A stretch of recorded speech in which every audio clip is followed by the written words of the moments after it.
प्रयत्न भगवान को पकड़ने के लिए थोड़ी करना है। भगवान तो अपनी इच्छा से हाथ आते हैं। मैया दौड़ते दौड़ते थक गई, पूरे ब्रजमंडल की रस्सी आ गई, तो कन्हैया तो बंधे नहीं, थोड़ी रस्सी छोटी रह ही जाती है।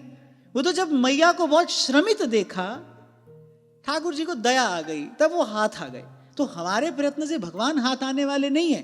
फिर हमको जो शक्ति मिली है उससे हमको क्या करना है? जो नहीं करना चाहिए वो नहीं करना है। क्या करना है? जो नहीं करना चाहिए वो नहीं करना है। जो निषेधात्मक साधन है उसका अनुष्ठान करने में हमको प्रयत्न करना चाहिए, उसका अनुष्ठान करने में हमको पुरुषार्थ करना चाहिए। उससे बचना बहुत आवश्यक है। नहीं तो आपसे कहा था मैंने, नहीं तो भाई पात्र में छिद्र है तो धीरे धीरे करके वो पात्र में रखी वस्तु को बहा ही देगा, पात्र खाली हो ही जाएगा। और मैं बड़ी क्षमा याचना पूर्वक की बात आपसे भी कह रहा हूं, स्वयं से भी कह रहा हूं, और यद्यपि पहले भी अनेक बार कहा पर फिर प्रसंग उपस्थित हुआ है। साधन तो थोड़ा घना हम सभी लोग कर ही रहे हैं, लेकिन जो नहीं करना चाहिए उसको हटाने में, उसको दूर करने में, उससे बचने में जितना प्रयास होना चाहिए वो नहीं हो रहा है। इसलिए कोई विशेष परिवर्तन देखने में नहीं आता है। राग, द्वेष, ईर्ष्या, मद, मात्सर्य, ये सब विकार बने ही रहते हैं और कोई आश्चर्य नहीं है।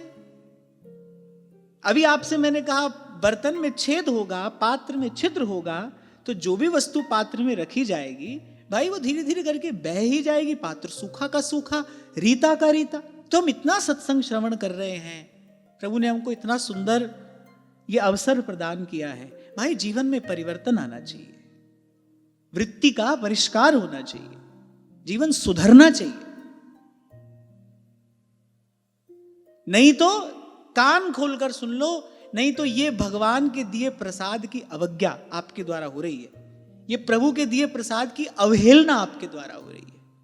भगवान ने आपको हमको जग जंजाल से बचाकर छुड़ाकर यहां सत्संग में लाकर बैठाया। ये सब बात हमको कहने सुनने को प्राप्त हो रही है। इसके बाद भी हमारा जीवन अगर ज्यों का त्यों ही है, हम प्रयास पुरुषार्थ नहीं कर रहे इन विकारों को दूर करने का, फिर ये तो भाई भगवान के दिए प्रसाद का अनादर है। पहले भी आपसे मैंने कहा था, जिसके जीवन में सत्संग नहीं है वो ये सब कर रहा है तो वो भूल कर रहा है, पर जिसके जीवन में सत्संग है वो ये सब कर रहा है तो अपराध कर रहा है। और अपराध दंडनीय होता है। भूल की क्षमा होती है, अपराध का दंड होता है। और मैं कहता हूं फिर से संसार में आना पड़े, इससे बड़ा दंड और क्या होगा? और तो क्या दंड मिलेगा? फिर से संसार में आए, फिर से यही भूलें, यही भटकें, इससे बड़ा दंड और क्या होगा? जन्म जन्म से यही दंड तो जीव भोग रहा है।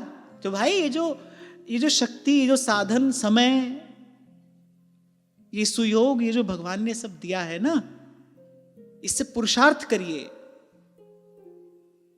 काम कामना वासना मनते कर सब दूर। ध्रुवदास जी किसको करने के लिए कह रहे हैं? हमको करने के लिए कह रहे हैं ना।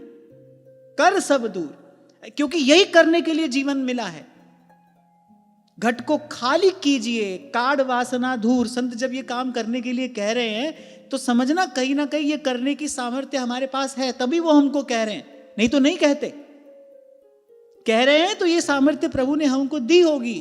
भीखा भूखा कोई नहीं, सबकी गठड़ी लाल, गांठ खोल देखत नहीं, ताते फिरे कंगाल। कभी कभी ये होता है कि हम अपने इन दुर्गुणों को, अपने इन विकारों को भीतर कहीं स्वीकार कर लेते हैं। संसार में तो मैंने सदा ही आपसे कहा, यहां तो उल्टी पट्टी पढ़ाई जाती है। दो चार लोगों से ये और सुन लिया, भाई हम तो ऐसे ही हैं। छोटा सा एक वाक्य सीख लिया, हम तो ऐसे ही हैं, हम तो ऐसे ही हैं। लो, अरे ऐसे ही हैं, भगवान ने मनुष्य बनाकर भेजा है, ऐसे से वैसे होने के लिए तो मनुष्य बनाया है। कोई गधा घोड़ा हो क्या भाई? वो तो बेचारा कुछ भी करे, गधा तो गधा ही रहेगा, घोड़ा घोड़ा ही रहेगा। पर तुम तो मनुष्य हो, ऐसे से वैसे हो सकते हो, कैसे से कैसे हो सकते हो, इसीलिए भगवान ने मनुष्य बनाया है। लेकिन वो जो पशुपना है, जन्म जन्मांतर का जो अभ्यास है, वो जाता नहीं, हम तो ऐसे ही हैं। अरे ऐसे ही हो तो ठीक है, पर वैसे हो सकते हो। ऐसे होश हो तो ठीक है, कोई बात नहीं, सभी कभी ना कभी ऐसे ही होते हैं, लेकिन ऐसे से वैसा हुआ जा सकता है, ऐसे से वैसा होने के लिए प्रयास करना चाहिए। यही जीवन की उपयोगिता है, यही सार्थकता है। नहीं तो क्या होगा, इस बल शक्ति से भोग का चिंतन होगा, भोग का सेवन होगा, और क्या होगा। शरीर में बल शक्ति जो है, इसको आत्म परिष्कार में नहीं लगाओगे, इसको आत्म कल्याण में नहीं लगाओगे, तो क्या होगा, विषय का सेवन होगा, विषय का चिंतन होगा, विषय में रमण होगा। तो ऐसा ना करे कि जिससे इस मैं का पोषण हो, इस मैं का, इस अहम का मार्जन करना है, इसको मिटाना है। इसीलिए संत कह रहे हैं, सेवा में ये देह गले तो गालिए। ये जो बुरी आदतें लग गई हैं हमको, इनको छोड़ना है, इनसे पीछा छुड़ाना है, इनको बढ़ाना नहीं है। और देखो भाई, भजन करना है तो यही रास्ता है, नाटक करना है तो लाखों करोड़ों रास्ते हैं, वो तो अंतहीन है। भजन करना है तो फिर जी मार्ग सब संत गया छे, महाजनो येन गतः सपंथाः, फिर तो यही रास्ता है।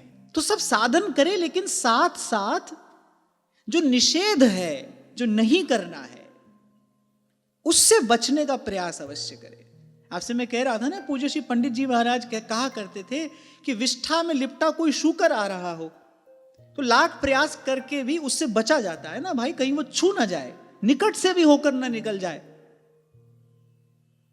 बोले इसी प्रकार जो नहीं करना चाहिए, जो निषेध है, इसी प्रकार उससे बचना चाहिए, बचने का सर्वथा प्रयास करना चाहिए।